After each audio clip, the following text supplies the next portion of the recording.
날이 더워지면서 창문을 열어놓고 지내시는 분들 참 많을 텐데요. 하지만 이웃집에서 넘어오는 담배 연기로 인해 고통을 호소하는 시민들이 늘어가고 있다고 합니다. 층간소음만큼 고통스러운 층간흡연에 대해 자세히 취재해봤습니다. 아파트와 연립주택 등 공동주택이 늘어나면서 이웃 간 크고 작은 문제가 일어나고 있습니다. 그중 층간소음 문제가 가장 많이 거론되면서 끔찍한 살인으로까지 이어지고 있는데요.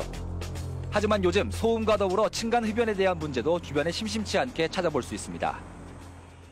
저기 베란다 쪽에서 담배 냄새가 올라왔어요. 그래서 불쾌해서 창문을 닫을 수밖에 없었어요.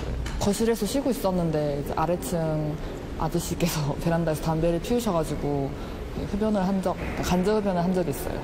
제가 비흡연자라서 불쾌하기도 하고 싫은데 이제 창문은 닫거나 아니면 다른 방으로 가거나 했던 것 같아요. 밤낮으로 올라오는 담배 연기로 많은 시민들이 고통을 호소하고 있었는데요. 공동주택 간접 흡연 피해 10건 중 8건은 복도와 베란다에서 발생. 그 결과 창문을 열어놓을 경우 그대로 담배 연기가 집 안으로 들어올 수밖에 없었습니다. 국립환경과학원에선 이 문제가 얼마나 심각한지 직접 실험해봤는데요.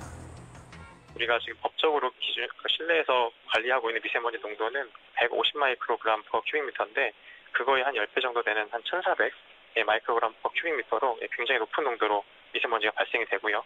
게다가 그 미세먼지 내에는 비소라든지 크롬 같은 중금속이 유해 중금속이 일반 미세먼지보다 더 다량으로 함유되어 있어서 그 인체 위해성은 더 크다 말씀드릴 수 있습니다. 따라서 담배 연기를 계속 마시게 되면 폐암이 발생할 수 있는 것은 물론 어린아이들에겐 중이염과 천식 발작 등 심각한 위협이 될 수 있다는데요. 하지만 더 큰 문제는 이를 해결해 줄 수 있는 방법은 해당 아파트 관리실에서 주는 주의일 뿐 현행법상 공동주택 금연과 관련된 규정이 없어 공동주택관리분쟁위원회나 지자체에 민원을 넣어도 별다른 해결책이 없다는 겁니다. 국민건강증진법에 의해서 금연구역으로 지정할 수 있는 곳은 모든 음식점을 포함한 이런 공공이용시설이에요. 아파트나 자기 이렇게 주거 공간에서의 흡연 문제는 지극히 사적인 공간이기 때문에 법적으로 이렇게 규제할 수 있는 그러한 적용이 어려운 거죠. 아파트에서는 사실상 흡연에 대한 법적 적용이 어렵다는 얘기입니다. 때문에 일부 아파트에서는 주민들 스스로 층간 흡연 문제를 줄이기 위해 금연을 유도하는 방송이나 전단지들을 붙이는 등 다양한 자구책들이 등장하고 있습니다. 또한 아파트 자체를 금연 아파트로 지정하고 있는 곳도 있었는데요.